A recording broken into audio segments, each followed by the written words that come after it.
Sudah siang ya, kayaknya perlu semangat lagi. Siap. Gini aja dulu, karena belum semangat ya.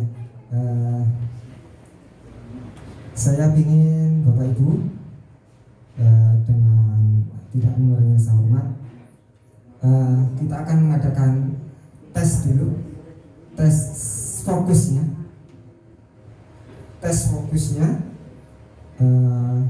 Gamesnya adalah Bapak Ibu guru mengikuti apa yang saya perintah, tetapi harus diawali dengan guru berkata. Misalnya guru berkata, ada perintah maka panjenengan mengikuti. Kalau tidak ada guru berkata, walaupun itu kata perintah, mungkin tidak usah diikuti. Bagaimana Bapak Ibu? Ya. Oke. Guru berkata, silahkan berdiri.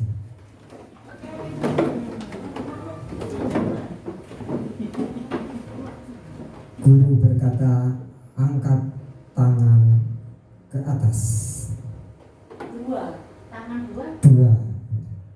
Guru berkata, turunkan kedua tangan. Silakan duduk kembali.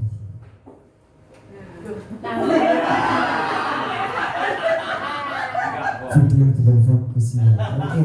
Guru berkata, silakan duduk kembali. Oke, terima kasih Bapak Ibu. Berarti ada yang belum fokus ya. Oke, yang saya hormati Ibu Ati Setiawati selaku Kepala SD Nasional 2. Yang saya hormati Bapak Ibu guru sekalian yang mudah-mudahan masih semangat ya. Tadi masih ada yang belum fokus, tidak apa-apa karena memang cuacanya memang sudah konsentrasinya menurun. Bapak Ibu, hari ini saya akan menyampaikan diseminasi atau penyampaian menyebarkan hasil yang saya peroleh ketika mengikuti pendidikan guru penggerak. Dalam hal ini masih di modul 1. Nanti ada modul 1, 2, 3, dan 4. Sebelum kita mulai, izinkan saya untuk menggunakan Bapak Ibu guru. Sebelum kita mulai, di setiap kegiatan termasuk ketika pembelajaran, kita seyogianya membuat kesepakatan kelas, baik itu pertemuan, pembelajaran dan sebagainya. Seyogianya kita membuat kesepakatan kelas agar nanti acara yang kita ikuti bersama-sama, nyaman bersama-sama, komitmen bersama-sama. Dan ini adalah salah satu contoh. Nanti mohon Bapak Ibu urun rembuk untuk kira-kira apakah kesepakatan kita saat ini. Ini hanya contoh saja. Boleh minta tolong Pak Kusuma. Bapak Ibu, monggo. Biar nanti kelas kita awal sampai akhir bisa berjalan dengan sesuai rencana kita, kebersamaan kita sepakati bersama, komitmen bersama. Dan ini penting karena nanti agar anak-anak misalnya di kelas itu awal sampai akhir kan sudah komitmen bersama. Monggo urun rembuk. Silahkan kita catat bersama-sama. Diawali tepat waktu, diakhiri juga tepat waktu. Diawali tepat waktu, diakhiri tepat waktu. Kira-kira nanti sampai jam berapa? Monggo langsung kita sepakati saja agar sama-sama enaknya. Setengah 2. Oke, setengah 2. Kita awali jam ini 12.45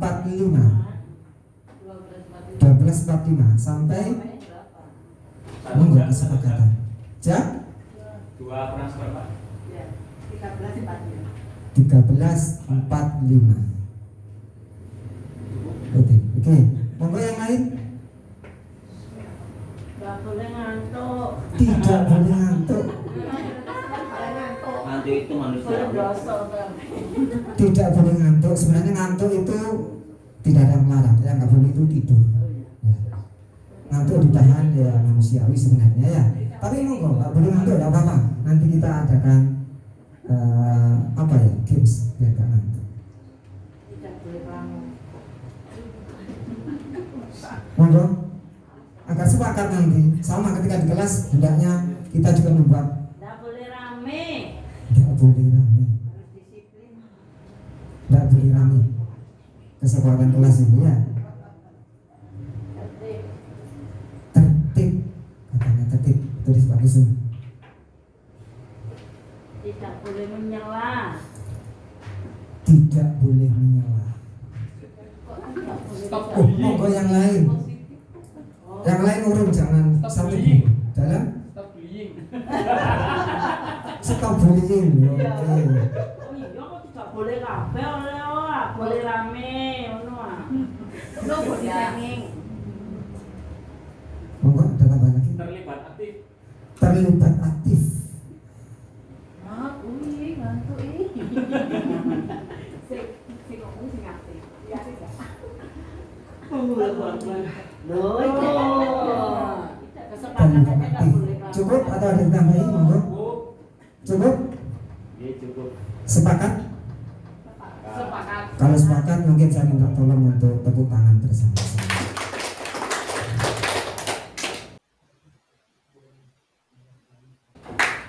Oke, kita sepakati. Sudah bagus semua. Terima kasih.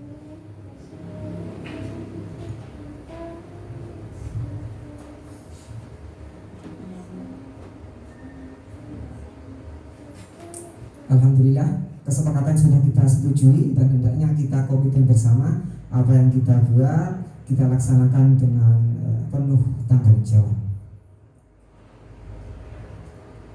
Tujuan kegiatan ini adalah nanti saya akan menyampaikan penerapan disiplin positif yang bermuara kepada tujuan pendidikan nasional, yaitu terbentuknya murid-murid yang berkarakter disiplin, santun, jujur, peduli, tanggung jawab, dan merupakan pembelajar sepanjang hayat sesuai dengan standar kompetensi lulusan yang diharapkan. Jadi kita sebagai guru juga wajib belajar, baik itu melalui pelatihan mandiri ataupun workshop dan lain sebagainya. Hendaknya kita juga mengikuti alur tujuan pendidikan nasional.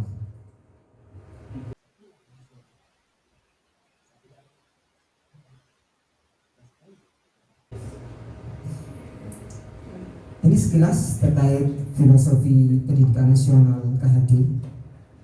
Ada yang tahu ya KHD ya? Dengan fotonya sudah tahu ya? Ki Hajar Dewantara. Kemarin sudah tak sampaikan, barangkali masih ingat nama aslinya? Nama aslinya? Sudah ketemu? Nama asli Ki Hajar Dewantara, Bapak Pendidikan Nasional kita, Raden Mas Suwardi Suryaningrat. Kenapa beliau dijuluki Bapak Pendidikan Nasional? Awalnya beliau adalah punya pengalaman baik. Sebelumnya beliau profesinya sebagai penulis. Awalnya penulis, sampai suatu ketika tidak menghiraukan anaknya yang masih kecil. Suatu ketika dia profesinya semakin melambung menulis, tetapi sang anak terabaikan hingga akhirnya meninggal. Dan ini yang membuat beliau memiliki pemikiran istilahnya itu menghamba pada anak. Makanya kisahnya panjang sekali ya. Makanya sampai akhirnya beliau dijuluki Bapak Pendidikan Nasional. Menurut beliau, atau biasanya kalau di buku itu dipanggil Suwardi atau KHD ya. Pendidikan adalah upaya untuk memajukan bertumbuhnya pendidikan budi pekerti, kekuatan batin dan karakter, pikiran serta tubuh anak. Dasar pemikirannya saya rangkum menjadi 3. Yang pertama adalah trilogi pendidikan yang sering kita kenal dengan sistem PAMO ya. Dan masih ingat mungkin trilogi pendidikan. Yang terakhir adalah diabadikan di logo Kemdikbud Tuturyandayani kurang 2. Ing ngarsa suntulodo, ing madya mangun karso, tuturi handa. Yang ini adalah disebut trilogi pendidikan yang hendaknya dimiliki oleh seluruh guru. Yang pertama ing madya ing marsoso tulodo. Di depan berarti sebagai guru harus menjadi contoh yang baik. Enggak hanya pemimpin. Kalau pemimpin saja belum tentu pemimpin itu mengarahkan yang baik. Maka tidak hanya guru memimpin tetapi juga memberi contoh yang baik. Yang kedua ing madya mangun karso. Di tengah memberikan motivasi ketika anak-anak mungkin lagi jenuh, mungkin dikasih penyegaran ya. Kemudian terakhir Puri Handayani, di belakang memberikan dorongan. Berikutnya pusat pendidikan. Pendidikan kita ada 3 pusat. Jadi sebelum ke sekolah, yang pertama adalah pendidikan keluarga. Tidak lepas nih. Jadi keluarga dulu, baru di sekolah. Yang kedua, yang ketiga adalah di lingkungan masyarakat. Dan ini tidak terlepas. Tidak bisa kita hanya fokus di sekolah, ternyata keluarganya bermasalah. Maka ini perlu berhubungan, perlu kolaborasi antara 3 pusat pendidikan ini. Begitu juga dengan masyarakat, juga ikut mengontrol perilaku anak-anak kita ketika sudah mungkin dewasa atau tidak di sekolah lagi. Dan ini penting bagi kita untuk kolaborasi, jangan sampai hanya mengajar kemudian tidak tahu latar belakangnya, ada masalah tidak tahu, maka disitulah dibutuhkannya komunikasi agar tercipta pusat pendidikan yang harmonis. Yang terakhir adalah kodrat alam dan kodrat zaman. Anak-anak belajar itu yang pertama alamnya pasti berbeda. Misalnya di sini alam perkotaan, alam nelayan, alam pedesaan, tentunya akan mempengaruhi, termasuk pikiran anak akan terpengaruh. Hidupnya di kota, di desa, di nelayan, ini akan berpengaruh alamnya. Kemudian zamannya juga sama. Kita nggak bisa mendidik anak seperti sekarang, hanya TikTok saja. Bisa jadi nanti setelah mereka dewasa, tantangannya lebih besar lagi. Maka sebagai guru juga harus selalu mengupgrade sesuai zamannya. Jangan sampai kita tertinggal dengan anak-anak pintar TikTok. Kita pun masuk ke dunianya untuk mengontrol anak-anak. Kalau kita nggak bisa masuk, kita tidak bisa mengontrol. Maka pentingnya kita memberi pelajaran juga sesuai dengan zamannya. Nggak bisa kita ikut jadul kayak dulu, nggak bisa. Ya, sudah zamannya anak pegang HP setiap hari. Nah ini kita perlu menyesuaikan. Next, ini nilai guru penggerak yang mungkin ini teori-teori yang perlu kita asah lagi. Walaupun saya yakin penjelasan semua sudah paham ya. Yang pertama mandiri. Jadi seorang guru nanti harus bisa bertanggung jawab, memotivasi dirinya sendiri. Jadi guru penggerak nanti diharapkan nggak hanya nunggu orang lain yang motivasi, harus bisa motivasi muncul dari intrinsik dari diri kita sendiri. Ini harapannya. Kemudian reflektif. Reflektif ini setiap kegiatan kita refleksi, kemudian pengalaman-pengalaman yang sudah terjadi kita jadikan pelajaran agar nanti peran berikutnya kita lebih baik karena sudah refleksi, belajar dari pengalaman-pengalaman yang sudah kita laksanakan. Inovatif, seorang guru harus memiliki gagasan-gagasan yang baru. Tentunya melihat peluang, kemudian melihat potensinya misalnya di sekolah kita ini anak-anak pandai IT misalnya. Nah, maka harus inovasi dulu dan seterusnya. Kolaboratif ini adalah bentuk kerjasama kita di sekolah, baik itu dengan orang tua, dengan lingkungan yang terkait, mungkin dengan dinas pendidikan yang terkait dengan pendidikan, maka kita harus berkolaborasi. Yang terakhir berpihak pada murid. Ya, ini yang paling penting nanti akan kita bahas. Ini berpihak pada murid. Kita hendaknya mengajar itu jangan sampai hanya memuaskan diri saja. Artinya apa? Guru senang mengajar, ternyata anak-anak gak sampai materi. Ini perlu kita balik. Gak apa-apa guru berpayah-payah, tapi anak-anak materinya masuk. Nah, jadi tujuan utama mengajar adalah untuk anak-anak. Jangan sampai hanya penting gurunya selesai mengajar, puas mengajar dan sebagainya, tetapi materi tidak masuk. Maka ini perlu kita pikirkan lagi kira-kira apa yang dibutuhkan oleh anak-anak agar materi kita bisa tercapai. Tentunya tidak terlepas dari nanti kedepannya ada yang pembelajaran berdiferensiasi. Ini saya ingin praktek. Cobalah buka. Saya kira yang dibaca dulu. Nanti saya ingin mencoba 2 orang simulasi antara A dan B. Yang A adalah tugas Anda mengepalkan salah satu tangan Anda. Coba Anda bayangkan bahwa Anda menyimpan sesuatu yang sangat berharga. Anda belum menjawab tersebut karena begitu pentingnya. Sebaliknya yang kedua, yang B, mencoba segala cara untuk membuka kepalan tangan Anda. Teman Anda boleh membujuk, menghadik, merayu agar bisa membuka kepalan tangan Anda. Mungkin bisa simulasi selalu menjadi A. Buyus. Oh, Buyus sama Pak Maman, ya silakan. Buyus jadi yang mana, Buyus? Saya jadi yang A. Yang A, silakan maju, Buyus. Sudah dipahami ya maksudnya ya? Oke, Pak. Berarti barang ini ya. Ya. Enggak akan terpengaruh ya. Mau Pak Maman.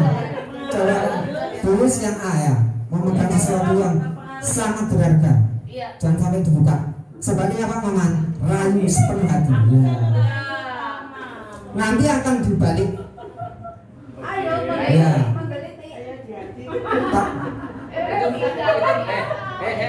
Itu bukan menggelitik, itu maksa namanya. Bukan menggelitik. Bukan menggelitik. Boleh mana? Tidak bisa. Boleh. Boleh. Enggak kemana. boleh maksa tapi tidak usah disentuh ya. Mengintimidasi, bahkan menawari Anda uang Anda ada. Wah. Ya, itu aja. Berarti bisa dikasih uang. Berarti keluarkan dari bosnya berarti. Tapi kan itu menggeliti. Sudah Pak Gubernur? Sudah, bisa. Sudah. Iya. Kira-kira Buyus, alasannya kenapa kok tidak dibuka? Dirayu Pak Maman. Dirayu. Saya teguh pada pendirian saya bahwasanya di sini ada barang yang berharga yang harus saya selamatkan dari orang lain. Bagus jawabannya, terima kasih. Tetapi misalnya tak balik, misalnya ini kalau dibuka orang lain bisa bermanfaat untuk orang lain. Itu akan kami buka sendiri, tidak perlu ada paksaan. Oh, tidak perlu ada paksaan. Oke, terima kasih. Silakan duduk. Gak usah bergantian ya. Kira-kira coba cek ya. Satu saja. Kita masuk langsung ke poin yang bawah ini. Siapa kira-kira yang memegang kendali untuk membuka atau menutup kepalan tangan Buyus? Diri. Siapa? Diri sendiri. Tidak terpengaruh dengan Pak Muhammad. Artinya apa? Artinya yang bisa mengontrol kita adalah bukan orang lain. Saya maksa jenengan, Buyus besok masuk jam 5 ya, misalnya. Tapi karena tidak mau ya gak bisa. Karena yang bisa mengontrol diri kita adalah diri sendiri. Jangan bayangkan kita bisa mengontrol anak-anak. Mungkin bisa saja kalau kita tinggal, mereka buyar. Artinya kita nanti bisa menanamkan kepada anak-anak didik kita. Oke, ini kita coba. Sebagai seorang pendidik, saat Anda perlu hadir di suatu pelatihan, motivasi apa yang mendasari tindakan Anda? Ada 3 jawaban. Yang pertama, Anda hadir karena tidak ingin ditegur oleh kepala sekolah, jika dapat hukuman.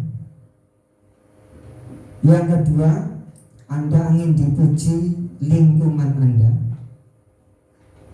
atau akan diberi reward, atau ada jawaban lain?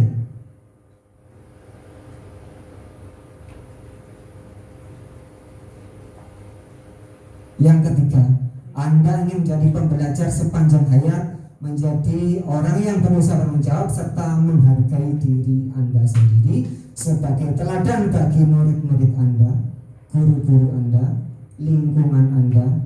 Karena sebagai pemimpin pembelajaran, seorang guru adalah memimpin anak-anak, maka menjadi panutan di lingkungan Anda. Artinya apa? Ketika ada sebuah kegiatan yang mewajibkan kita, harus muncul kesadaran dari diri kita. Kalau kita mengharapkan anak seperti itu, maka kita mulai dari diri kita. Kita menasihati anak-anak tetapi kita tidak melakukan, maka akan sulit tercapai. Sebaliknya, kadang kita tidak butuh perintah, nggak butuh nasihat, tapi kita sudah memberi contoh kehidupan sehari-hari, maka otomatis anak-anak akan mengikuti. Nah, ini pentingnya sebuah motivasi kita melakukan sesuatu hal, sesuatu kebaikan yang kita munculkan bukan karena orang lain, tapi karena diri kita sendiri.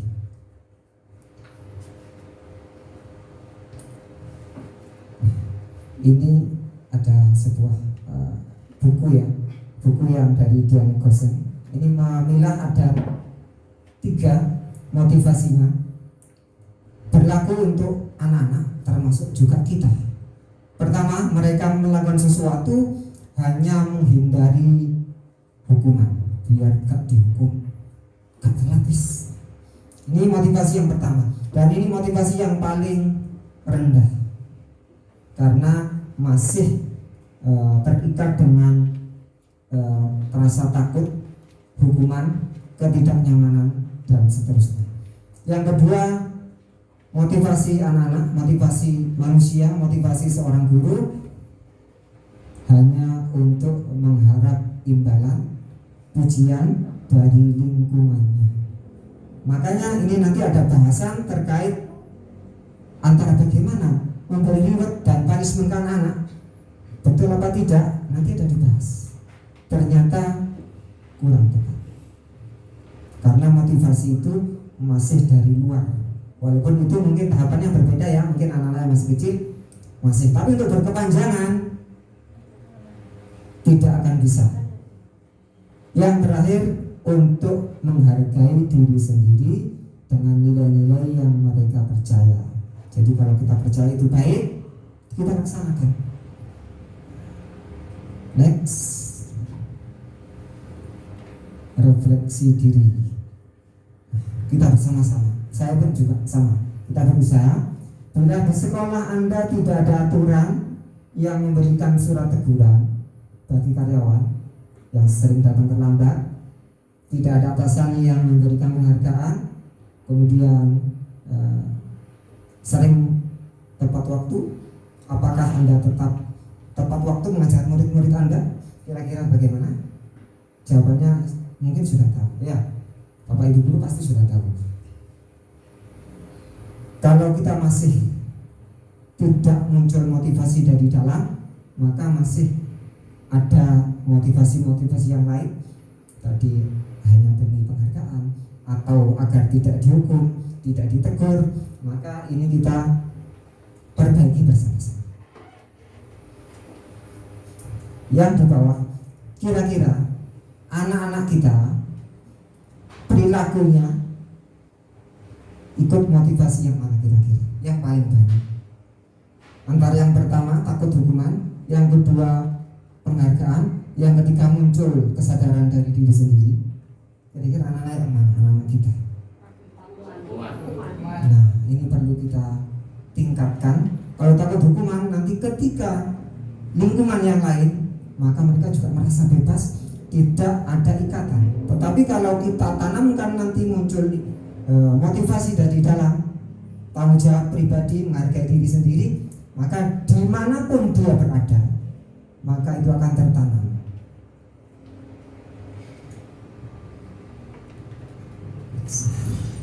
Maka di sekolah kita agar ada keyakinan kelas. Sebenarnya ini adalah peraturan kelas. Insya Allah peraturan kelas sudah ada. sudah ada ya. Apa bedanya dengan keyakinan kelas? Ada yang tahu kira-kira?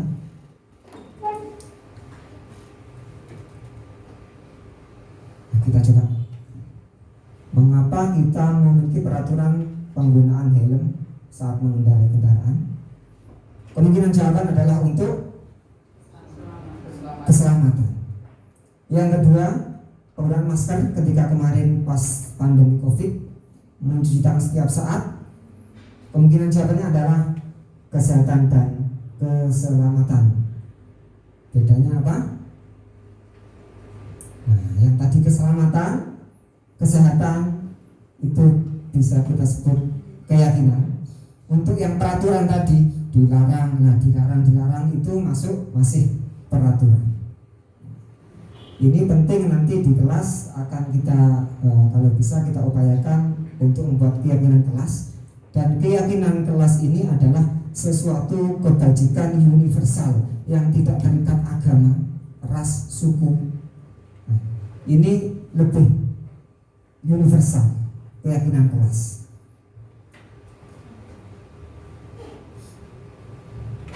Ini karakteristiknya adalah bentuknya kalimat positif. Kalau biasanya jangan ada peraturan, biasanya dilarang merokok. Kira-kira itu peraturan atau keyakinan? Peraturan. Saya ganti, jaga kesehatan misalnya. Keyakinan. Seperti inilah keyakinan kelas yang bersifat universal. Kalimatnya kalimat positif, tidak ada jangan, dilarang, tidak boleh. Ini masih kalimat negatif, masih berupa peraturan. Tapi tidak apa-apa. Nanti yang punya peraturan biarkan saja. Kita naikkan, kita cari keyakinan kelasnya. Jadi peraturan tetap, kita naikkan ada keyakinan kelas yang bersifat universal, menyeluruh, bahasanya bahasa yang positif, dan diupayakan tidak terlalu banyak keyakinan kelas di dalam kelas masing-masing. Ini contoh kelas 5 ya. Ini hanya sebuah contoh, bukan kelas 5-nya Bu Dian dan Mas Arif. Ini contoh yang saya ambil saja ya.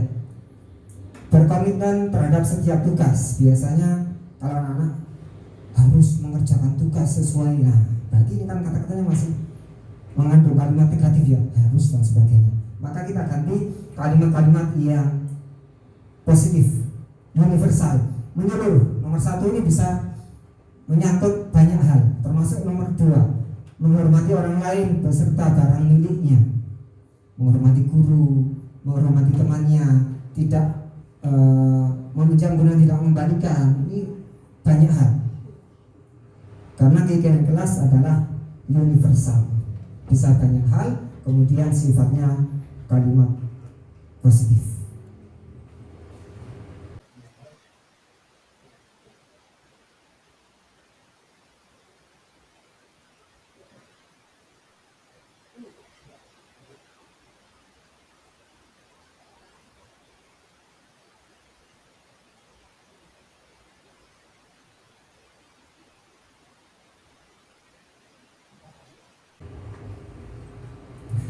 Ini yang berikutnya terkait restitusi dalam menjalankan peraturan. Nah, kita tadi sudah membuat peraturan atau keyakinan kelas.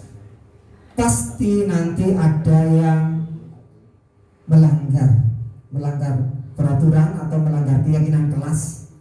Nah, dalam hal ini ada yang namanya restitusi, yaitu proses kondisi bagi murid untuk memperbaiki kesalahan mereka sehingga mereka kembali dan karakter yang lebih kuat, mengajarkan murid untuk mencari solusi masalah mereka. Dan mungkin ini masih berlaku di kelas yang agak tinggi ya, mungkin kelas 1-2 mungkin masih bisa peraturan-peraturan itu karena belum bisa diajak kolaborasi. Nah, kelas 1 mungkin diajak membuat keyakinan kelas kayaknya belum bisa ya. Masih peraturan kelas, tidak apa-apa. Ini setiap tempat, setiap sekolah, setiap aturan, setiap keyakinan pasti ada yang melanggar.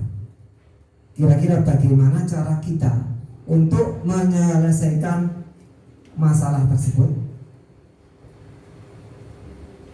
Coba kita cobain. Sebagai seorang guru, ketika murid Anda melakukan kesalahan, tindakan mana yang akan Anda lakukan? Satu, menunjukkan kesalahannya, kemudian mengingatkan murid Anda.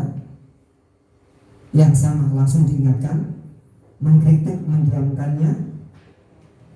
Kira-kira ada yang dipilih tak? Ketika anak salah, langsung dihakimi. Kamu salah di depan umum misalnya. Atau dikritik, didiamkan. Kira-kira mana? Dan ini penting nanti kita praktekkan ke anak. Kalau tidak ada, semuanya ini salah memang ya. Artinya hendaknya kita jauhi. Karena apa? Yang pertama, kita harus tahu kebutuhan mereka dulu. Motivasi apa yang mendasari anak-anak melakukan masalah tersebut? Karena setiap anak, bahkan manusia, punya kebutuhan dasar yang barangkali belum terpenuhi. Misalnya saja kasih sayang dan rasa terima. Anak kadang mungkin karena di rumah tidak ada orang tuanya, kemudian di kelas menjadi manja dan sebagainya. Dan ini perlu kita gali dulu latar belakang anak-anak melakukan suatu tindakan tersebut.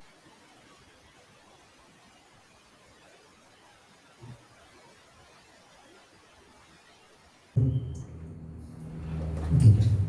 Saya singkat saja, langsung saja. Sebagai guru, inilah yang kita laksanakan dalam kehidupan sehari-hari terkait dengan menangani masalah di anak. 5 posisi kontrol. Yang pertama adalah penghukum, pembuat rasa bersalah, posisinya sebagai teman, pemantau, dan manajerial. Kita cek satu persatu. Posisi guru kadang juga bisa menghakimi anak. Nah, ini posisi kontrol yang pertama, posisi penghukum. Guru ketika anak ada masalah kadang menghukum, bisa berupa fisik atau verbal, mungkin ucapan-ucapan ya. Biasanya kata-katanya seperti ini, patuhi saya atau awas. Nah, ini seorang guru yang posisi kontrol penghukum. Kamu selalu terlambat, tiap hari telat dan sebagainya. Ini nadanya tinggi, teman-teman adik. Ini adalah motivasi kontrol seorang guru ketika siswanya melakukan kesalahan. Tapi apa yang terjadi? Kemungkinan marah, mendendam, agresif. Mungkin dia saat itu juga akan berhenti, tetapi dia akan menendam. Bisa saja ketika pulang sepedanya digembosi dan sebagainya. Ini salah satu hasil jika seorang guru nanti masuk ke posisi kontrol penghukum. Dan ini seorang guru harusnya dijauhi ya, karena ini tidak tepat. Kita belajar bersama-sama. Saya pun juga belajar bersama-sama dari sini, karena saya sendiri juga pernah kadang nyindir juga juga. Nah, ini perlu kita awal-awal kita mulai dari diri kita sendiri. Yang kedua, pembuat rasa bersalah. Ini biasanya hening, dipanggil, diam. Kata-katanya seperti ini, ibu sangat kecewa sekali dengan kamu. Berapa kali bapak harus memberitahu kamu ya? Ayo coba gimana kalau orang tuamu tahu? Mungkin ini yang membuat mereka rasa bersalah. Mereka merasa gagal, gak bisa menjadi orang lain bahagia. Dan ini juga bahaya juga. Kadang ditahan rapat-rapat, tapi kalau dia tidak mampu untuk mengendalikannya, bisa terjadi hal-hal yang tidak diinginkan. Bisa menyakiti sendiri atau orang lain. Ini kita panggil, kemudian kita buat rasa bersalah. Maka ini salah satu kontrol guru yang juga harus kita hindari juga. Yang ketiga, teman. Biasanya seorang guru juga bisa menjadi teman. Kadang anak-anak ketika masuk rangkul dan sebagainya. Nah, ini juga bagus. Tetapi ada juga sisi negatifnya. Sisi negatifnya adalah ketika anak-anak tidak bersama guru tersebut, dia tidak akan mau. Nah, posisinya teman, akrab dengan saya saja misalnya, kemudian saya tidak masuk misalnya, dia tidak patuh pada yang lain karena merasa temannya tidak ada. Nah, ini juga ada baiknya, positifnya, tetapi ada negatifnya. Positifnya kadang kita mudah merayu, seperti teman, ayolah, nah, ini kata-katanya, bantulah, kemarin harus kasih tahu. Nah, ini posisi guru sebagai teman, ada positifnya, ada negatifnya. Yang keempat, posisi kontrol pemantau. Ini biasanya guru yang seperti ini mengikuti peraturan-peraturan yang ada, menegakkan peraturan. Peraturannya apa? Gak boleh telat dan sebagainya. Nadanya biasa saja, tubuhnya formal. Kemudian biasanya guru yang seperti ini memakai ada catatan-catatan karena ada buktinya peraturan-peraturan. Ini tidak apa-apa, posisi kontrol ini ya.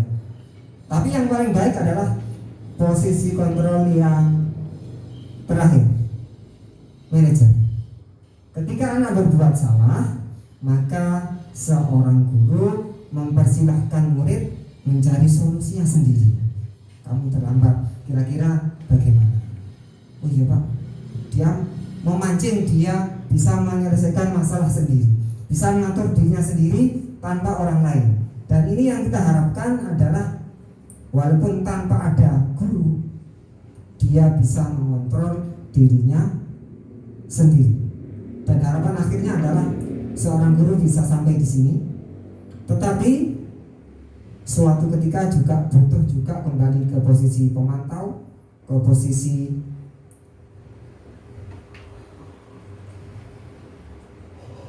teman. Terkadang kita butuh kembali ke sini juga, melihat perkembangan anak-anak, apalagi anak-anak yang mungkin masih belum bisa mencari solusi sendiri ya, mungkin kelas rendah, kadang tidak bisa untuk kita ajak mencari solusi sendiri. Jadi masih bisa berteman, bisa posisi pemantau, dan yang terakhir manajer. Akhirnya adalah manajer. Harapan akhirnya manajer anak-anak agar bisa terbawa sampai dimanapun mereka berada.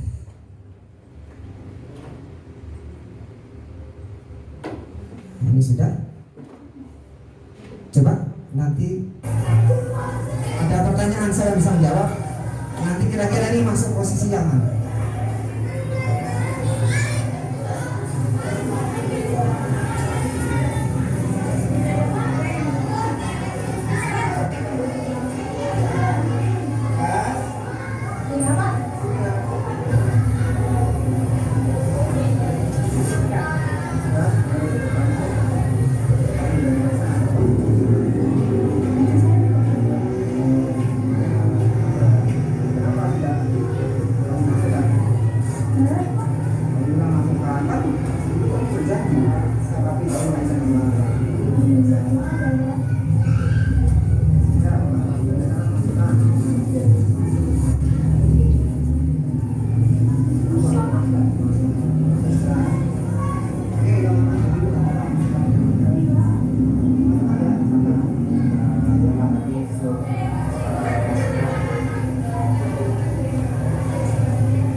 Kira-kira posisi yang mana ini? Pak gurunya hebat. Posisi kontrol yang tadi, penghukum, kemudian pemantau, teman, manajer. Kemudian kira-kira langkah yang kamu tempuh apa? Sarapan di rumah agar masuk kelas tidak lewat. Sebentar belum lewatan tadi ya. Oke, yang tadi masuknya mana? Teman. teman. Jadi posisinya yang tadi menyelesaikan masalah, posisinya sebagai teman. Jadi ya kayak teman gitu ya. Tetapi negatifnya adalah ketika Pak Isan saya menuliskan sebagai teman, ketika dia tidak ada saya, dia mungkin tidak seperti itu. Nah, ini ada negatifnya. Satu lagi ya.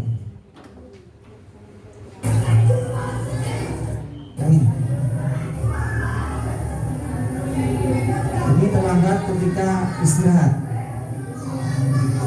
Waktu agama.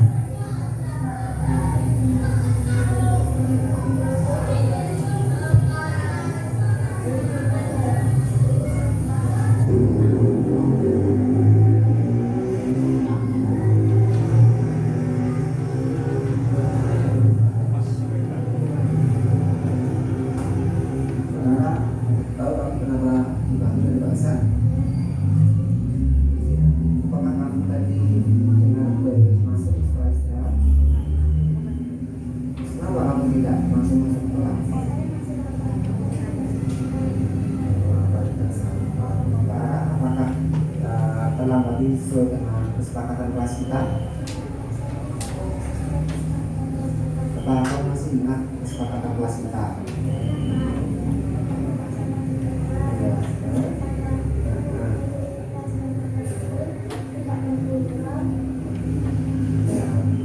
Tapi kamu tidak sesuai dengan keinginan kelas kesepakatan yang sudah kita buat ya. Kemudian kira-kira langkah yang kamu tempuh apa? Sarapan di rumah agar masuk kelas tidak lambat, tidak apa ya. Kira-kira kapan kamu bisa memulai untuk sarapan pagi agar tidak terlambat masuk kelas? Oke, kita lakukan bersama-sama ya. Ya, terima kasih Mbak Alam. Mudah-mudahan besok kamu sudah bisa pergi pagi, masuk kelas tidak terlambat. Ya, dan selanjutnya nanti kamu mendapatkan ilmu. Terima kasih Pak. Silakan. Masuk yang mana? Posisinya? Masuk mana? Teman, manajerial, penghukum. Manajerial karena anak-anak dia tahu kira-kira solusinya sendiri. Dia tahu masalahnya apa, kemudian dia akan menyelesaikan sendiri masalah. Dan hendaknya nanti kita bersama-sama juga memposisikan kalau bisa. Oke, mungkin itu saja. Yang terakhir ada pesan dari Dr. William ya. Orang yang bahagia akan mengevaluasi diri sendiri. Orang yang tidak bahagia akan mengevaluasi orang lain. Oke. Untuk yang terakhir, setiap pembelajaran kegiatan kita butuh refleksi. Refleksinya mohon nanti mengisi Padlet yang saya buat akan saya tampilkan di sini di grup. Sebentar saya kirim Padlet terkait apa yang saya sampaikan, kemudian saran dan pesan-pesan. Sebentar. Kita di kelas pun juga butuh refleksi. Anak-anak, apa yang tadi saya sampaikan, bagaimana perasaannya, kemudian kalau ada saran dan kritiknya. Sebentar saya buat skip dulu ya.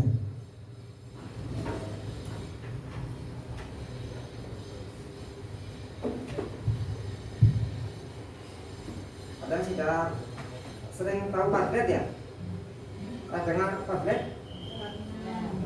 Belum pernah dengar? Dengar barusan. Pernah dengar barusan.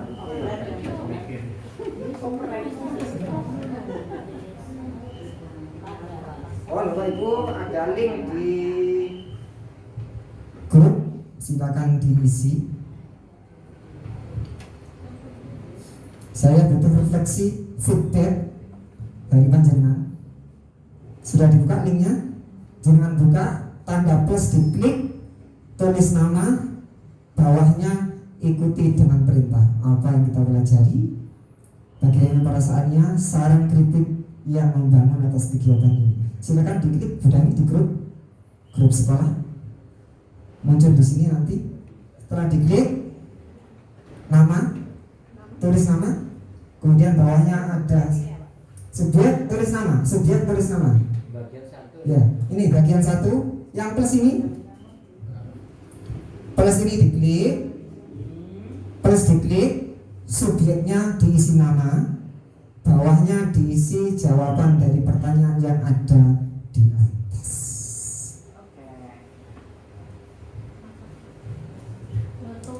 Karena ini penting, nanti akan saya dokumentasikan sebagai bentuk feedback, refleksi bagi saya. Ada yang kesulitan? Ya, tulis itu dia jawabannya. Itu soalnya. Akan muncul nanti tampil di sini.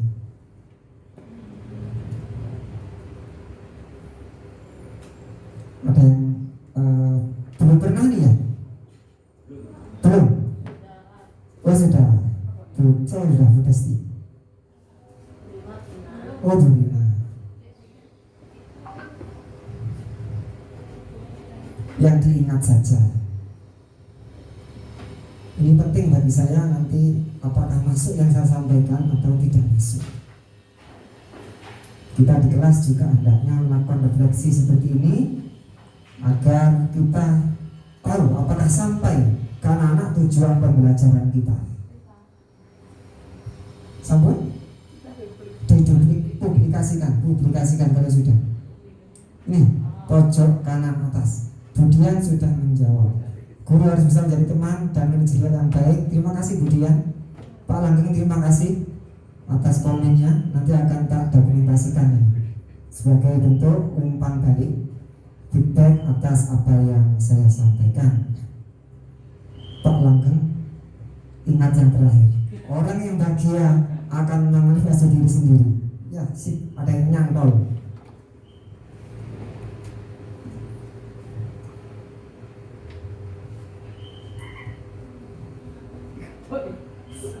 Budian sudah, Bu Yusratul merefleksi diri dengan berbagai perilaku.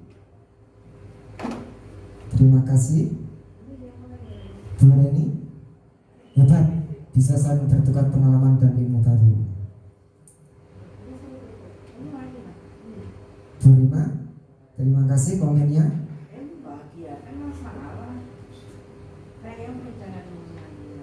Diupayakan yang hadir mengisi ini ya, karena akan sesuaikan dengan kehadiran ini.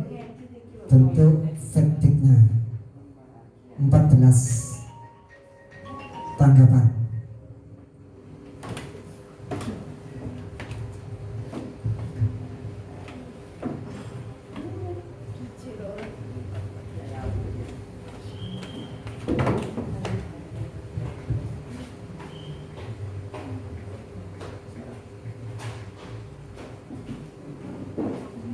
Terima kasih Bu Rima, Bu Adis, Guru adalah membahagiakan murid. Terima kasih.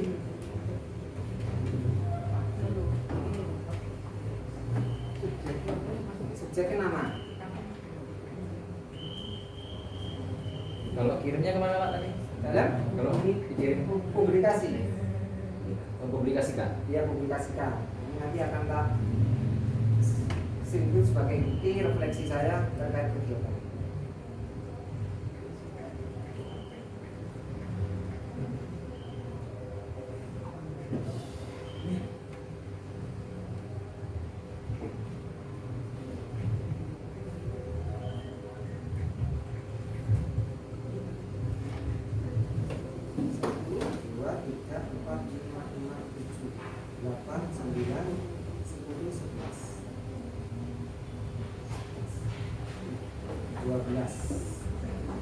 Budia Panjang. Terima kasih Budia Panjang.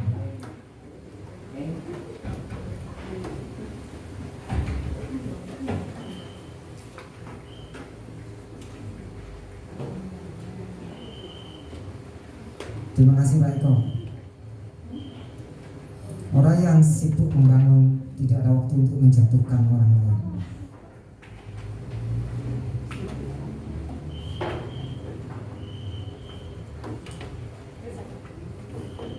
Terima kasih Bapak Ibu sekalian, tepuk tangan untuk kita semuanya.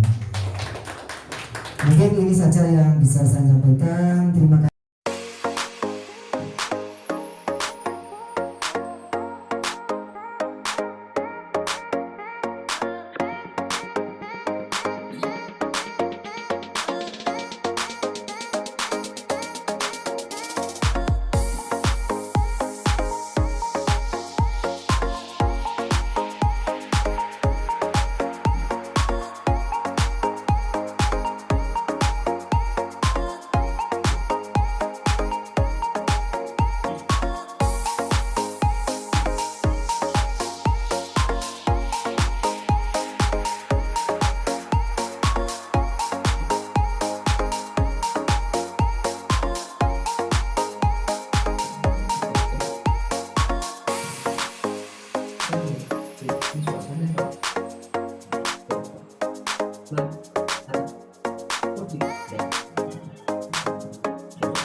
Thank